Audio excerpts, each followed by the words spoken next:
이민진 작가의 원작 소설을 바탕으로 한 애플 TV 플러스의 파친코는 엄청난 드라마입니다. 수많은 유명 언론에서 호평을 쏟아내는 것은 그만한 이유가 있기 때문이겠죠. 사화를 언급하기 전에 이전 이야기를 아주 간략하게 정리하도록 할게요.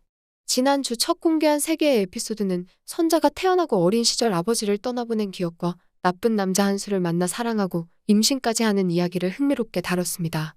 이 드라마가 1920년대부터 1980년대 후반까지 다루는 과정을 효과적으로 담기 위해 교차 편집을 선택했는데 시청자 입장에서는 복잡함으로 다가왔을 수도 있습니다.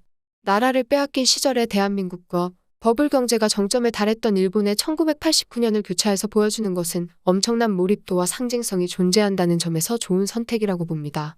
이런 장점이 사화에서 폭발하듯 드러나죠.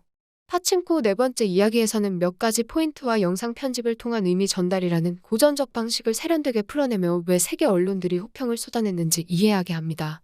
오늘 이야기 역시 젊은 선자와 노인이 된 선자, 그리고 손자인 솔로몬의 이야기가 연결되어 전개됩니다. 한수와 이삭의 양복점 장면과 한수와 선자의 어시장 사무실 장면은 이들 관계를 잘 설명해줬다는 점에서 중요했죠. 1931년 이삭과 함께 오사카로 향하는 과정에서 보인 이들의 모습은 인물들을 보다 선명하게 해준다는 점에서 시청하는 데 도움이 되었습니다. 양복점에서 한수는 이삭에게 자연스럽게 말할 겁니다. 이삭이 누구이고 어떤 병으로 죽을 위기에 처했었는지 여부도 한수는 알고 있었습니다. 맞지 않는 낡은 양복에 대한 한수의 공격에 3.1운동으로 돌아가신 형님을 언급하는 장면에서 이삭은 한수와는 전혀 다른 존재임을 명확하게 보여주었죠.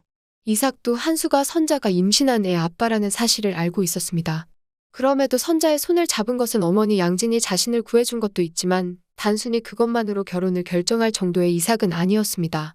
긴장감이 흐를 수밖에 없는 두 남자의 기싸움은 오사카로 가기 전 마지막으로 어시장을 찾은 선자와 한수의 장면으로 이어지죠. 마지막까지 가지 말라는 한수와 그 선택이 잘못된 것이라며 이삭과 함께 떠나는 것을 택하는 선자 사이에서 두 사람의 복잡하고 단호한 감정이 잘 그려졌습니다. 한수의 첩으로 풍족하게 살라는 요구에 단호하게 그건 잘못이라 지적하는 선자의 모습은 그가 어떤 존재인지 그리고 앞으로 어떻게 살아갈지 잘 보여주는 대목이었어요. 완벽한 존재일 수 없지만 매 순간 결정해야 하는 순간이 찾아올 때 선자의 선택지는 언제나 이럴 수밖에 없을 테니 말이죠. 선자와 이삭의 결혼식은 반지하 교회에서 진행되었죠. 식을 이끄는 목사마저 이는 잘못된 것이라며 임신한 선자에게 죄인이라 하는 당시의 풍토 속에서도 이삭의 단호함이 단단하게 다가왔습니다. 이 과정에서 엄마는 하얀 옷을 입은 딸의 치마 끝에 묻은 진흙들을 바라봅니다. 이 상징성은 명확하죠.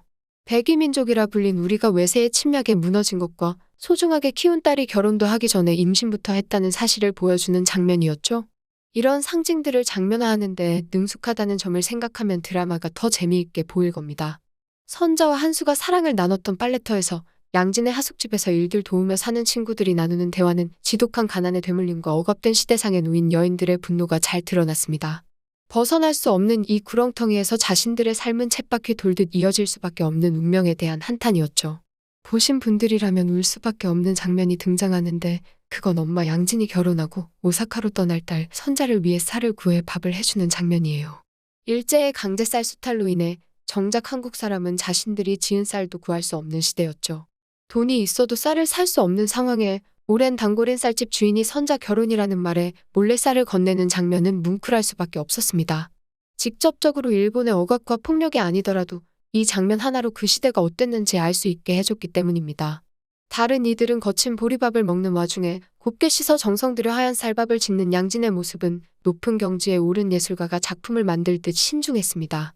그렇게 지은 밥을 사위가 된 이삭과 선자에게 건네고 방을 나서는 엄마는 어떤 마음이었을까요? 지독한 시대에 태어나 하얀 쌀밥은 처음 먹어봤을 선자가 눈물을 참아가며 식사하는 장면은 초반 에피소드에 나왔던 금자가 쥐어준 밥을 먹고 울컥하는 노인이 된 선자와 오버랩됩니다. 한국 쌀 맛을 기억할 수밖에 없는 이유는 그게 처음이고 유일했기 때문일 수 있으니 말이죠. 세밀한 부분에 대한 연출이 뛰어난 작품이란 게 많이 등장하는데요. 떠나기 전 자매처럼 지냈던 이들이 빈궁한 삶에도 결혼한 친구를 위해 나무로 만든 원앙 한 쌍을 선물로 주는 장면입니다. 그 원앙 한 쌍은 손자 솔로몬에게는 하찮게 보일지 모르지만 노인이 된 선자에게는 보물 같은 존재였습니다. 떠나는 딸을 위해 시어머니가 물려준 반지를 건네는 양진과 그게 유일한 재산임을 아는 선자는 한수가 준 시계로 괜찮다고 하죠. 아기 아빠가 준 것임을 알고 양진은 잊으라며 힘겨워합니다. 이 어리고 착한 딸을 이렇게 보내야 하는 엄마의 심정은 말로 표현하기 어렵습니다. 출발하는 소리가 들리고 이제는 정말 헤어져야 한다는 사실에 겁부터 난 선자의 그 두려운 표정과 안심시키기 위해 오히려 담담해지려는 엄마는 배가 떠나고 보이지 않게 될 때까지 부둣가에서 오열하죠. 그 모습은 보는 이들마저 숙연하게 할 정도였습니다. 오사카로 떠나기 전 하얀 숄더를 떨어뜨린 가수와 그걸 주워 건네주는 선자의 모습은 극명한 대비로 다가왔습니다. 하지만 가수는 선자가 임신한 사실을 알고 그럼에도 일본으로 갈 수밖에 없는 사실에 자신이 축하하는 노래를 불러주겠다고 합니다. 어쩌면 그 역시 임신한 상태였는지도 모르죠. 이는 1등칸 식당에서 일본인들을 위해 노래를 부르던 그 가수가 갑자기 갈까 부다를 부르며 정점에 이르게 됩니다. 그 배에는 일본인들의 소가 광산 노동자로 떠나는 이들과 선자가 있었고 그들을 위한 한국 여가수의 일제치하에 서름을 쏟아내는 노래 뒤 죽음은 이 드라마가 가지는 시대의 고통을 극명하게 보여주었습니다. 일본에서 거주하는 제1교포들이 파친코 사업을 많이 한 것은 솔로몬과 나오미 대화에서 잘 드러났습니다. 일본 기업의 그늘이 아닌 유일한 곳이 바로 파친코였기 때문입니다. 직장에 다닐 수도 없는 그들에게 유일한 삶은 파친코나 연예인, 운동선수가 전부였습니다. 거대한 호텔 부지에 유일하게 땅을 팔지 않았던 금자는 솔로몬 할머니 선자와 만나고 나서야 팔기로 결정했습니다. 그렇게 사업 시작을 알리는 금자의 등장에 모든 이들이 머리를 조아리는 모습은 극단적 대비로 다가옵니다. 손쉽게 끝날 것 같았던 결정은 이뤄지지 않았습니다. 거만한 일본인 아베의 모습을 보며 금자는 지독한 현실에 치를 떨 수밖에 없었죠. 자신의 아버지가 치코쿠 광산에 끌려왔다는 말은 선자가 오사카로 오는 배와 오버랩되었고 자신들을 바퀴벌레라 부르며 인간 이하로 취급한 일본인들의 행태에 대한 분노는 솔로몬을 깨우기 시작했습니다. 자인이치로 살아가며 겪었던 수많은 수모와 굴욕을 애써 잊기 위해 오직 성공에만 집착했던 솔로몬은 금자의 이야기에 조금씩 흔들렸습니다. 금자가 이런 이야기를 한 것은 과거를 잊지 말라는 당부였습니다. 과거는 과거고 현재는 다르다는 솔로몬이 했던 발언의 답이었죠. 역사를 잊지 말라는 금자의 말에 공감할 수밖에 없었던 것은 솔로몬 역시 바퀴벌레라 놀림받으며 자랐기 때문입니다. 이런 상황에 금자는 할머니 선자에게 이 상황에서 어떻게 말할 수 있냐 묻자 솔로몬은 하지 마세요. 그렇게 말씀드렸을 거예요라 답합니다. 이 대답으로 모든 것은 무너졌고 한바탕 소란이 지나간 후 흔들리는 물잔을 보던 솔로몬이 급하게 계단으로 뛰어내려가며 부의 상징이었던 명품 넥타이를 풀어 던져버리고 비가 내리는 도쿄 도심으로 나섭니다. 이 장면은 극적인 변화로 다가온다는 점에서 아주 중요했습니다. 우산을 쓰고 퇴근하던 나오미가 빗속에서 버스킹 음악에 맞춰 열정적으로 춤을 추는 솔로몬을 바라보는 장면 역시 흥미로웠죠. 모든 거짓에서 벗어나 진짜 자신을 찾은 솔로몬의 모습을 흔들리는 물잔을 시작으로 빗속에서 춤추는 것으로 마무리하는 연출이 압권이었습니다.